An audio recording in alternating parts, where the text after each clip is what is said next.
What's up, guys? Welcome back to another episode of Ike Mr. Fixer. So today we are going to be fixing a broken set of Christmas lights. The Christmas lights, we were changing out bulbs and all of a sudden the whole thing of lights went out. Ike was like, hey, is it broken? I'm like, no, we can fix that. So that's what we're going to be doing today. So let's get into the video. Let's get fixing. So Ike, this is the one that went out, right? Yes. Okay. So look here, see there's a little piece on the string and it says open. So you take like a flathead screwdriver and push that open. And the first thing you'll notice is that you see this is called a fuse. And the fuse basically burns out when too much current goes through the fuse. Can you see that? It's kind of dark.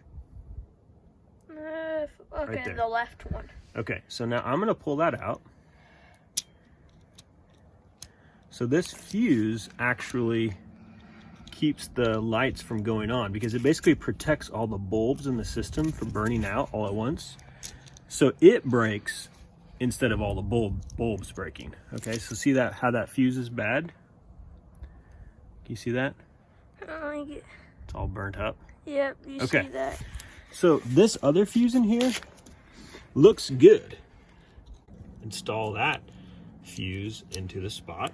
Now it should work when we plug it back in. This should work. All right, let's try this. We will see. This is the moment of truth. Let's see. Aha! It works! All right. What's up, guys? Thanks for watching. If you haven't already done so, make sure to hit the subscribe button down below and like this video. Bye!